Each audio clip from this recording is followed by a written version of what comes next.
how we meet again. So can you tell us like where you were born and about a little bit about your childhood, something like that? I was born in Toronto, and growing up, lived in a few places in East York and Scarborough, but all my life I've been very much rooted in the community wherever I've been. And I moved to Richmond Hill in 1981, got married. I have to say that been the best thing I ever did was come to this community.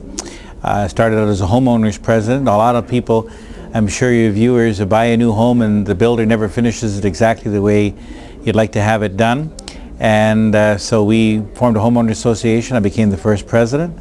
And then a couple of years later I ran for council in Richmond Hill and was elected and was a member of Richmond Hill Council for Ward 6 for 12 years.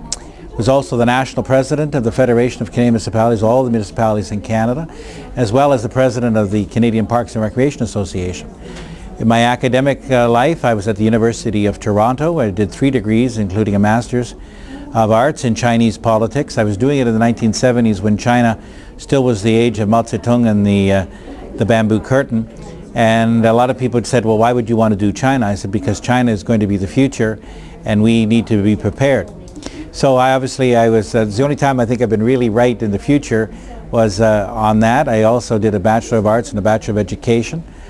I believe education is very important. I know many of your viewers do in terms of sending their sons and daughters to college, to university.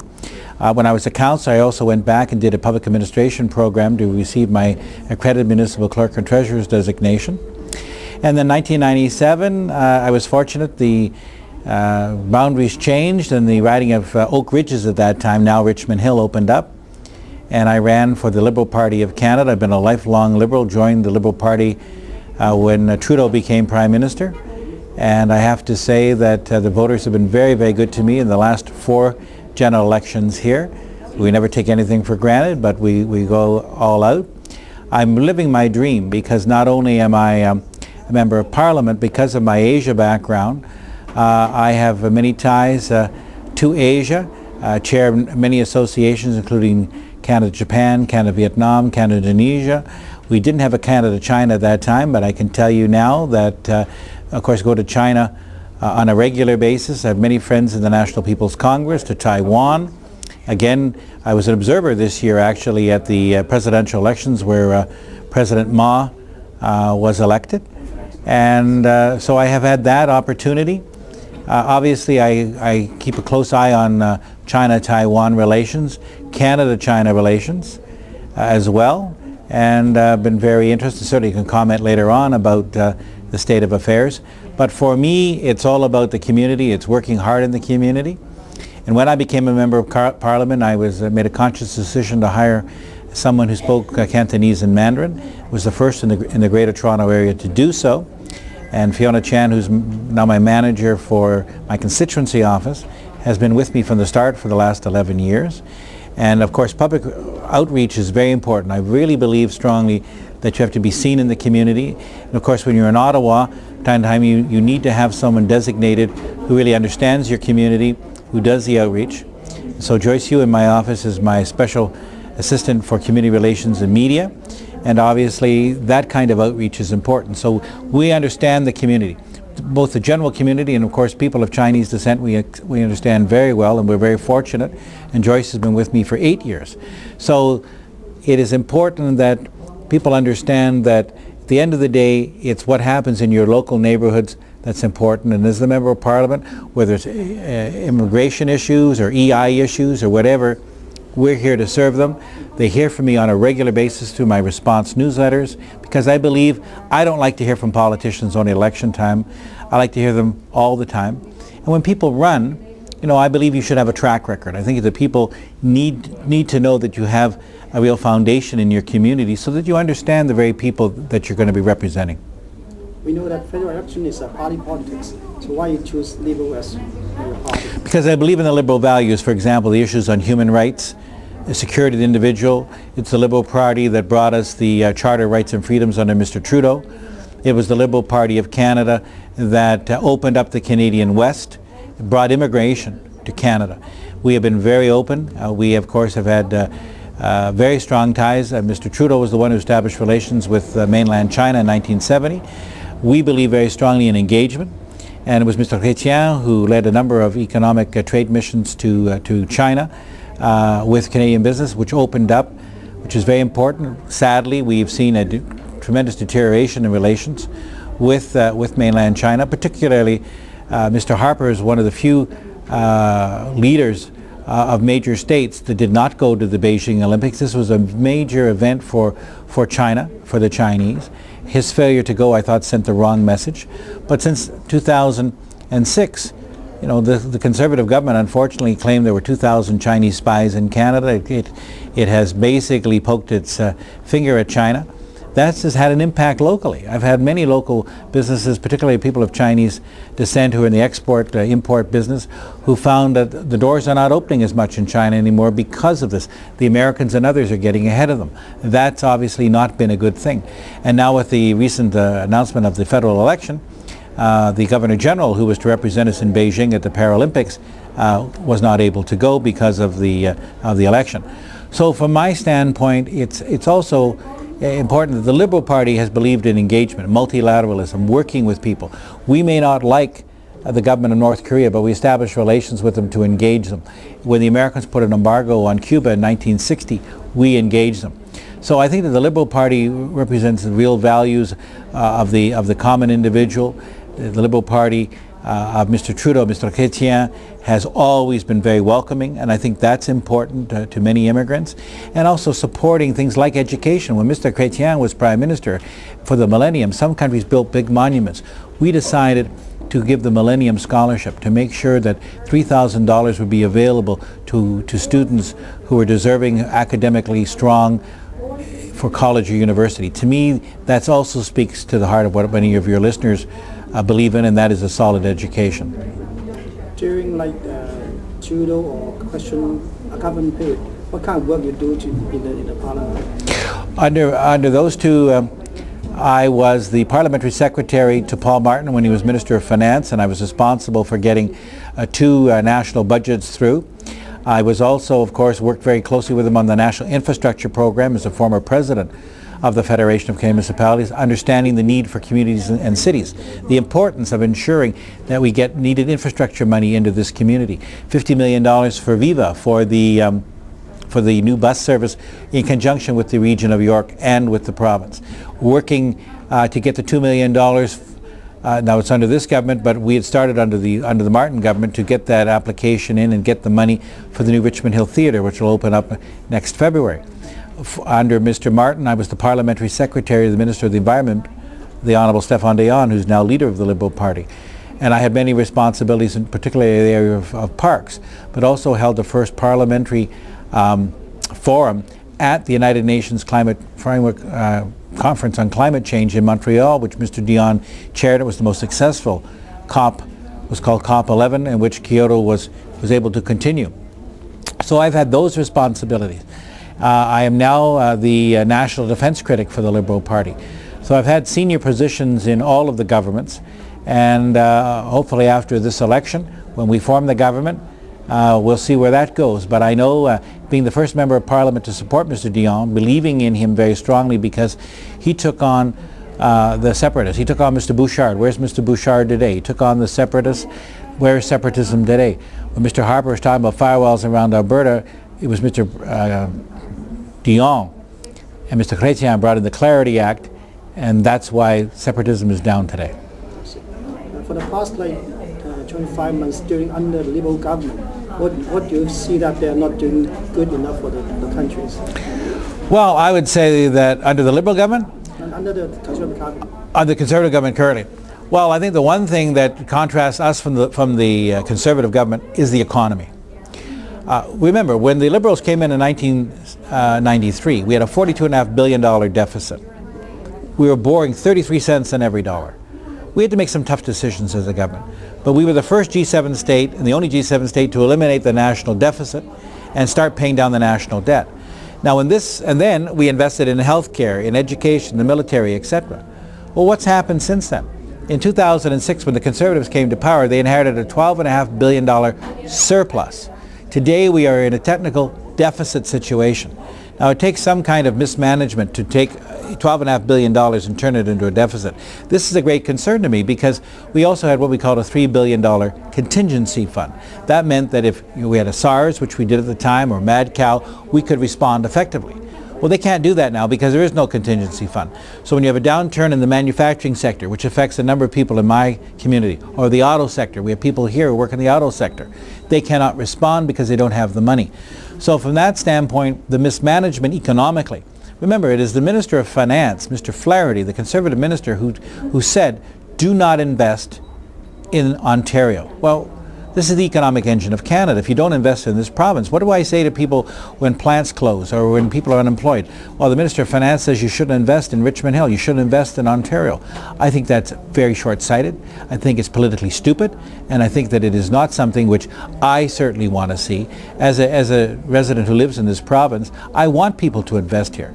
So I think that the one thing I see is the mismanagement. The other area that I would point out to your viewers is on the foreign policy side.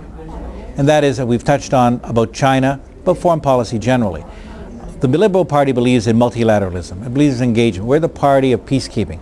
We're the party of the Ottawa Convention on Landmines Treaty of 1967, of the International Criminal Court. I had a Dominion ambassador who said to me, give me our Canada back on the international stage. That's been very sad. We are not engaging. And you know, you can hurl insults at countries, but if you engage in them, you don't have to agree with them. But you need to be there. You need to be part of the process. And I think that our shrinking role in international affairs is of great concern to me. It was Mr. Harper that denounced the Chrétien government when we decided not to go into Iraq with the United States. It was Harper that said we did the wrong thing. Well, I think we did the right thing, not going into Iraq. We did not do that. I think many Canadians appreciate the fact that we made the right decision. So what are the major issues or policies from the Liberal about these elections? Well, I think one, of course, is trust.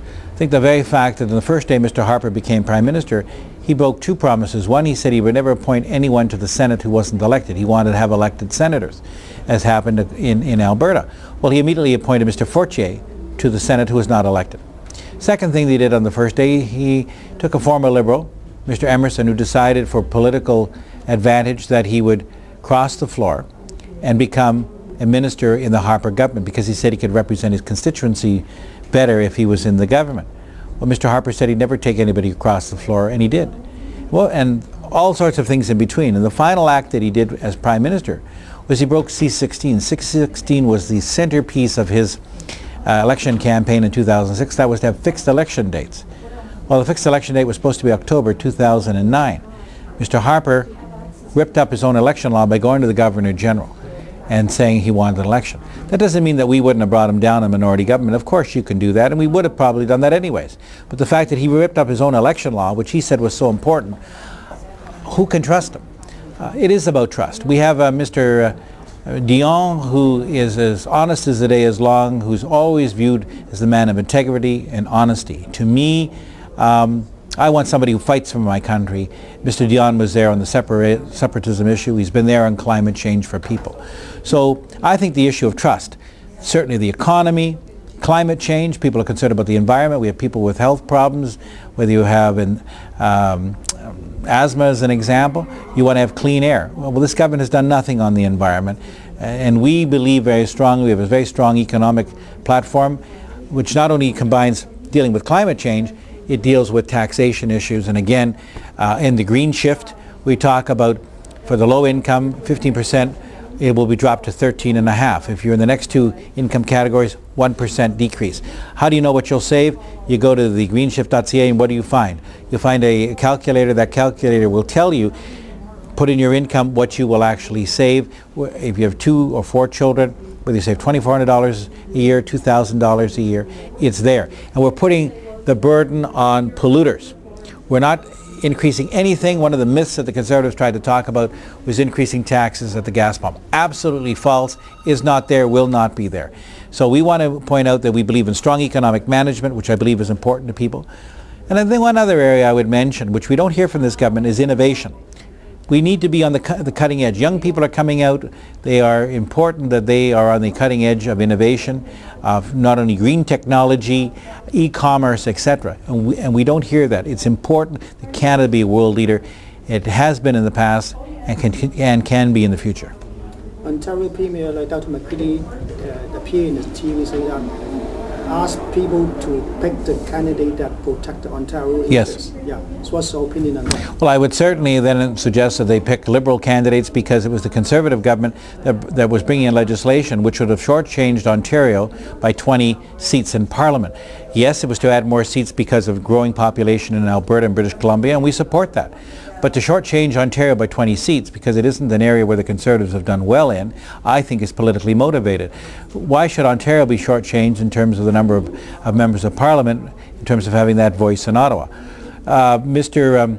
Harper has not had, he's the only Prime Minister since Laurier started, First Minister's Conference. We haven't had a First Minister's Conference under Mr. Harper. So the Premiers cannot get together the Prime Minister to talk about issues. I think that is very short-sighted. The fact that we've had these battles on infrastructure money coming to Ontario, on health care to Ontario. You never heard the federal government talk about health care.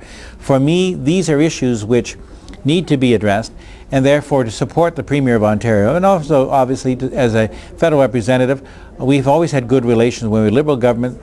We want to ensure that there's dialogue, and you cannot have dialogue when you have finance ministers don't invest in the province of Ontario, when we're going to shortchange the seats for the province of Ontario. Those are the kind of things which I think don't make sense. There's only one taxpayer. We need to work collaboratively. Every few months I meet with my provincial counterpart, with the Mayor of Richmond Hill, sharing issues. How can we work together to advance the best, not only for the community of Richmond Hill, but obviously for the country as a whole. So can you tell us about the diversity in your riding?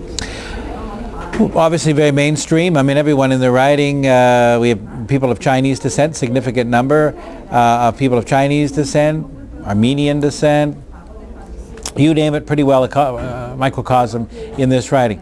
And fortunately over the years, I have done outreach with all of them, and obviously very good supporters, because people know that I represent everyone. They're all Canadians. We're here to represent everyone, but we're also here, we're able to provide. I have Svetlana in my office speaks Ukrainian and Russian as an example. I have people who speak French. So we can do that kind of outreach, which is very important. And I think it's a bit unique at times because we listen to the community, we understand the community, and we know how to respond to the community. So during your term as MP in the Richmond Hill riding, what kind of communication path you communicate with your constituents? I communicate with my constituents in many ways. One is through my response newsletters. People get 4 householders a year booklets, but they also get what we call 10%ers. They go to 10% of the riding. They're black and white, 2-page, and that is on information on, it could be on legislation, it could be on like D-Day in 1944 to let people know about our history. It could be on anything. We do public forums. Just last month we did a Green Shift public forum. I had the Honourable John McCallum, our critic for finance, and Glenn Pearson, my colleague from London, who came down to talk about the Green Shift. I believe very much in, we've done them on foreign policy, we've done them on immigration, you name it. But it's important that through those forums the people are able to come out to not only be educated, to ask questions. So both through that, I believe very strongly, of course, in the media, on a lot of national media programs as the National Defense Critic, but people know that they can phone, they're going to phone call back, we'll send them a letter based on what we told them, because too many politicians tell you one thing and do another, so I think it's always good to have it in writing. So what do you think the most important issues in your writing? Well, again, I say the economy, and we've touched on that very much, why the economy and jobs are important. The David Dunlop Observatory is a national, in my view, a national historic site. It isn't designated, but I believe it should be. And I have met with Minister Flaherty and with Mr. Baird, the Environment Minister, trying to get them to look at the creation of a national park here. I met with the President of the University of Toronto. I was on council when we passed the light pollution bylaw for the David Dunlop Observatory. I think it would be a crime if the land is developed. Now, I know it has been bought by Metris, but I want to see what we can do to push this issue, because for me, it is a treasure, and we need to ensure it for future generations. I also believe in the writing, obviously, issues dealing with who can best represent this community, who really understands this community, who has a track record in this community and able to represent the interests of all the residents of Richmond Hill, and I believe that I put my record up against anyone in that regard. And obviously the sensitivity on the environment, is very much important. When this was a larger riding called Oak Ridges, I was able to get the federal government, the Liberal government at the time, to set aside 7,500 hectares of land for no development perpetuity in the Oak Ridges Moraine. So for me, it's all about doing. It's not about talking, it's about doing. Okay. So how many terms you have served in the federal parliament? 4 terms. Although I have to say this is my 3rd election since 2004, so those terms have been a bit short, it seems. Okay. Can you tell us about yourself and your family? I am married to my wife Elizabeth. We have been married since 1981. I believe very strongly in community service, and my wife is on the Richmond Hill Arena board and the library board for a time before the previous Conservative provincial government eliminated hydro commissioners. She was elected hydro commissioner in Richmond Hill. She does a lot of community service. I think that's very much goes with the territory. I'm still on for example, I'm a volunteer still on Help Make Community Information and Volunteer Bureau. I've been on that board for 25 years. I was the chair for 7 years. Putting back to your community, I think, is very important, so I still volunteer regardless of being an MP. So everybody know that politicians are very busy, okay? So how you balance your personal life and your public works? Sometimes it's very difficult. I try to golf when I can, which isn't very often. I like watching old movies. I love movies from the 1930s and early 40s. I watch those from time to time. I think sometimes you just have to take some downtime. You have to make a date with your will if your wife. You have to say that on a Saturday night or Sunday night sometime you need to have that downtime. It's very important to have downtime. But I'm a workaholic. I'm always out there. I love working. I love doing things for my community, and so for me work isn't so much work, it's more, it's fun. I enjoy it. Okay. And if you don't enjoy it, you shouldn't be doing it. You mentioned the golf. What are your pastimes? Any hobbies? Well, I say old movies, golf. I play chess from time to time. I like running. But so in this campaign, I usually lose about 20 pounds. So I'm out there and enjoy that. But other than that, it's just that work is just it's fun. I mean, I enjoy it. I love being in the office. I love talking to people. I love going out to events, working with people. For me, that's really what it's all about. So I think you start campaigning right now, canvassing right now. Yes. So do you get what kind of response when you do? Been very, very strong at the door, very positive door. Name recognition is extremely important. Response newsletters, very strong at the door. People know me. They know that I'm there for them, not just election time, but all the time. And so for me, that's good. For me, it makes me know that I and my staff are doing the job. Nobody works for me. They work with me. We've got just a tremendous volunteer crowd here in working on the campaign, and that of course is very good, something that I'm very proud of. This is the last question. Maybe it is too early to ask this question. Do you think about retirement? And if you do, then what do you do after? I don't. All I can say is that after 12 years in municipal politics, I knew when it was time to retire from the municipal field. And I was fortunate to be able to move directly into the federal field, given my past role as president of the FCM and CPRA. It's like anything else. You know when the time will come. But I can tell you that I have lots of energy. I'm very excited about the election of a new Liberal government, a new direction. That's what I'm looking forward to. That's what I'm working towards. And we'll see what happens in the future, but I can tell you that no plans at the moment. Okay. So right now, maybe we'll say that the voting rate potentially is not that high. Do you think that, do you want to appeal to more people who come out to vote or something like that? One of the things I've done for the last 11 years as a member of Parliament is visit schools, colleges, universities, really encourage young people, even if they're in grade 5, because one day they're going to be voters, and you want them to know that first time I went to a school was because a grade 5 class wrote me about stop signs and playgrounds. Well, that has nothing to do with me as a member of Parliament. But I wanted them to know that I understood their issues as a former councillor. And so I went to the school. And from then on, I've been going to many, many schools talking about government, role of government, both municipal, provincial, and federal.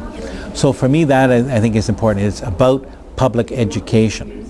And that's how it will stimulate voter interest. That's why I do all the response newsletters, because I want people to know about issues and to feel that they're part of the process. Do questionnaires, get feedback from people, the public forums.